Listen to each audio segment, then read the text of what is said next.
How are you, folks? Dave Brown here with the New Populist. Thank you again for joining me.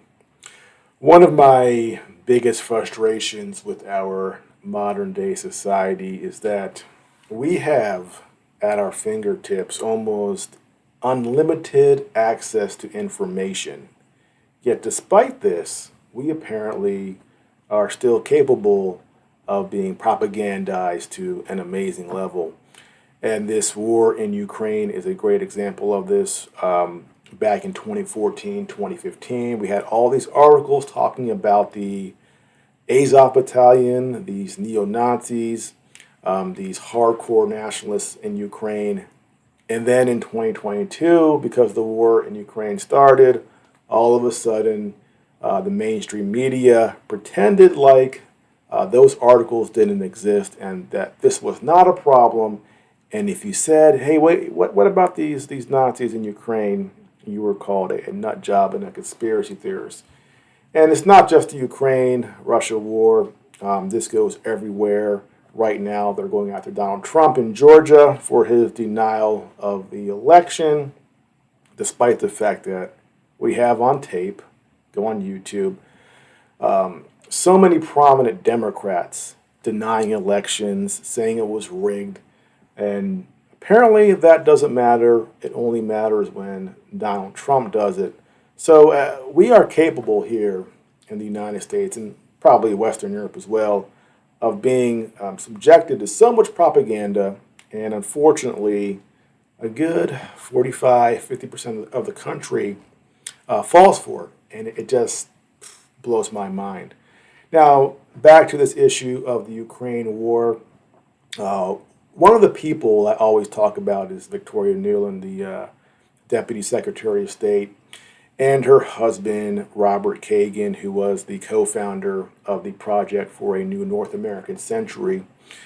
And Robert Kagan, he's a think tank guy, very prominent in DC circles, and he really represents sort of the neoconservative thought from our government. So the things he writes carries weight, and they certainly aren't propaganda. And I found one article in particular that he wrote back in April of 2008, The End of History, where he pretty much outlines everything that we, who have been accused of being conspiracy theorists, have said has happened in Eastern Europe and in Ukraine.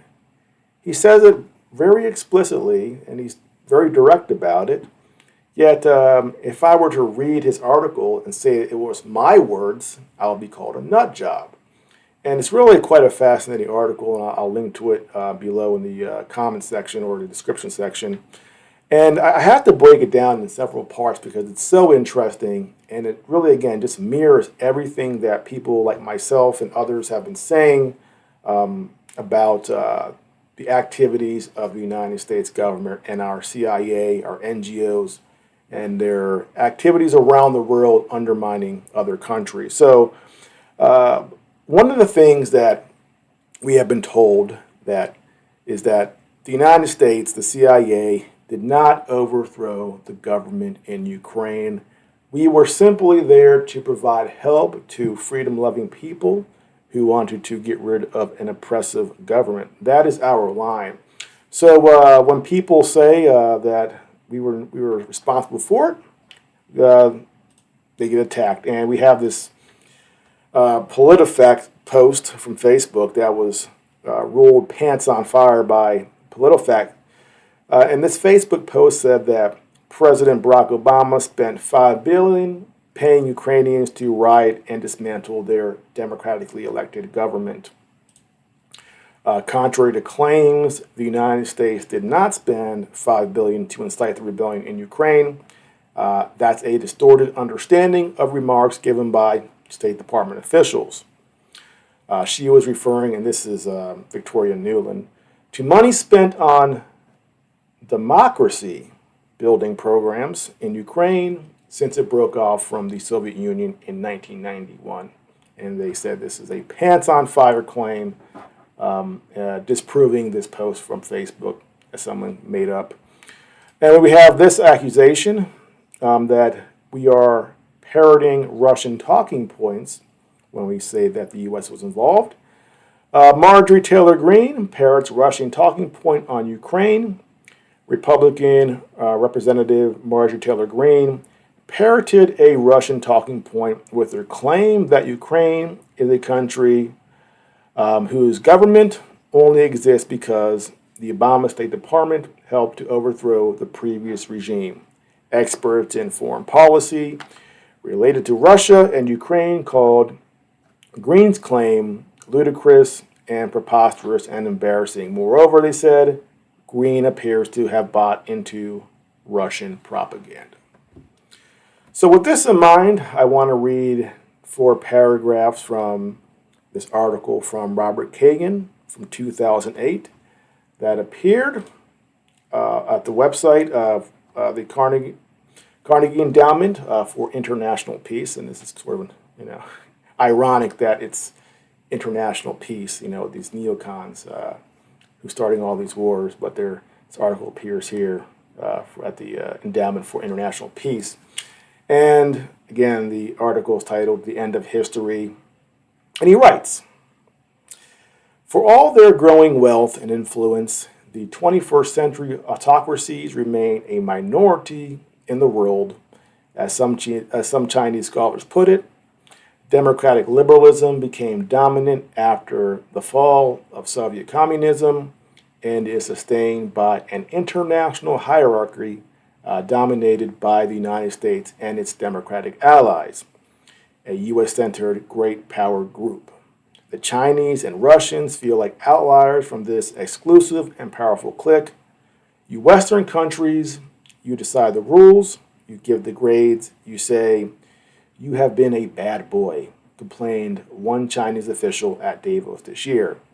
Putin also complains that we are constantly being taught about democracy. In the 1990s, the democratic world, led by the United States, toppled autocratic governments in Panama and Haiti, and twice made war against Milosevic's Serbia.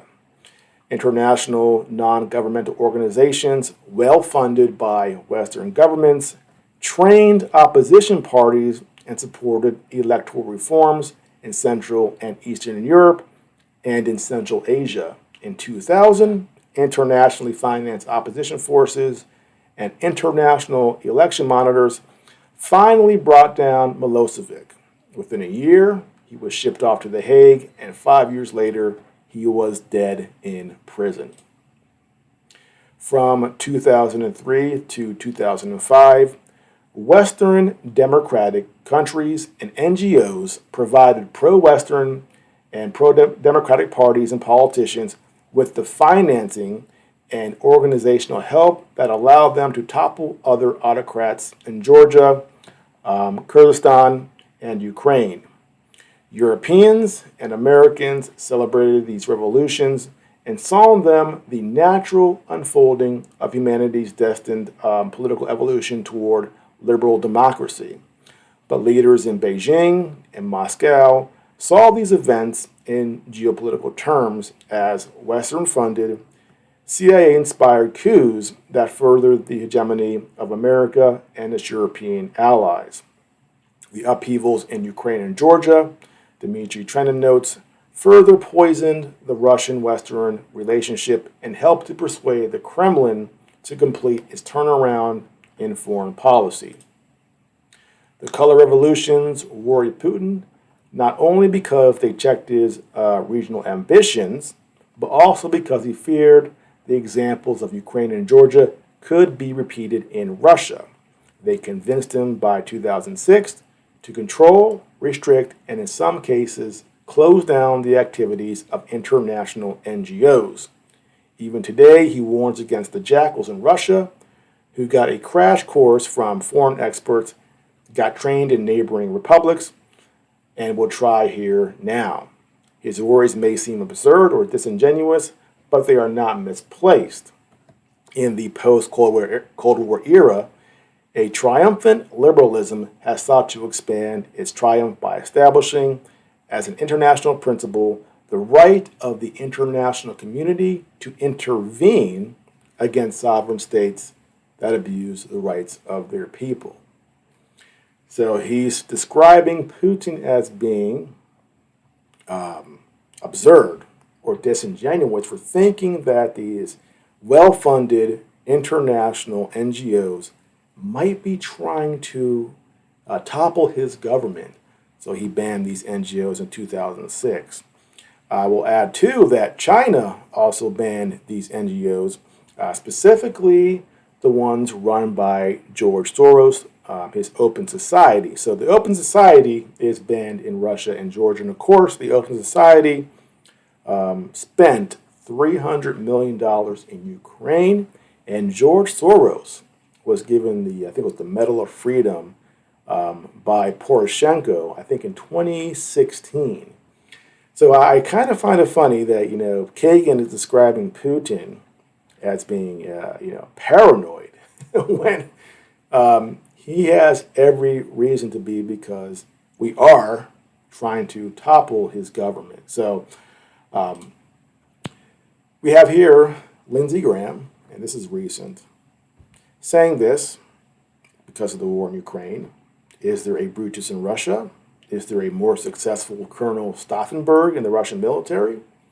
The only way this ends is for somebody in Russia to take this guy out.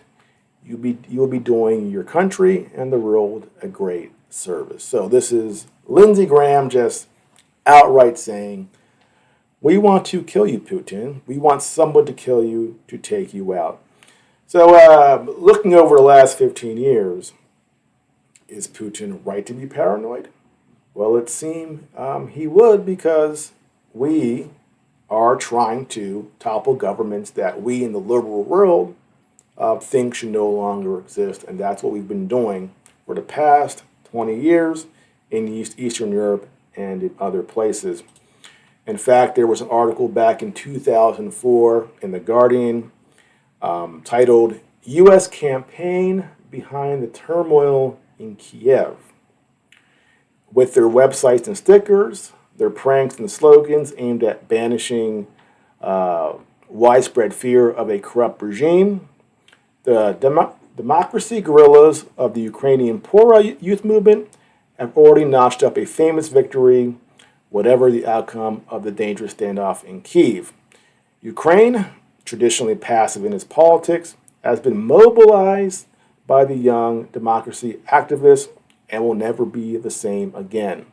But while the gains of the orange bedecked chestnut revolution are Ukraine's, the campaign is an American creation, a sophisticated and brilliantly conceived exercise in Western branding and mass marketing that in 4 countries in 4 years has been used to try to salvage rigged elections and topple unsavory regimes. 2004, The Guardian, saying what's happening in Ukraine is an American creation. And of course, 2014, we had the fall of the government. We had U.S. State Department on the ground. We had the international organizations, the NGOs working, and certainly members of the CIA were involved. We can go ahead and just guess that. So, is it really a conspiracy theory to suggest that the United States and the CIA is behind the toppling of governments in Eastern Europe? What do you think? What do you think? What is our track record since, well, 1950s? We can go look at what Kissinger was doing across Central America, toppling governments. That's just, common thing we did. We did it all the time. We're not talking 1 or 2 governments. We're talking dozens. It's what we do, yet somehow the mainstream media will look you right in the eyes and they'll say, you think we did that? You're a nut job. You're crazy. What are you, a right-wing conspiracist? Are you buying into Russian propaganda? That's what they'll tell you, despite the fact, again, we can Google and look at all these articles written in the mainstream media years ago describing exactly what we're doing and what we are doing right now. So that's what's so disappointing about our general public they can lie to us despite the fact that we have access to this knowledge. And they can know or confident that at least half the public will buy into it. And that's all they need. They don't need everybody. They just need a good chunk, 40, 45, 50%, and it's all over for us. So very disappointing looking at our public and just how stupid we are. Now, this article by Kagan goes on, and I will have some future videos breaking it down because he had some very interesting observations about the international order. And of course, we in the United States, we push forward a rules-based international order. And then we have China and Russia who say, we don't like the rules-based international order because, well, you guys break the rules all the time while lecturing us. So Robert Kagan in this article has some very interesting things to say about that, and that will be coming up in a future video. But that's it for now. Thank you for joining me. If you're new to my channel, like and subscribe. I'll see you next time.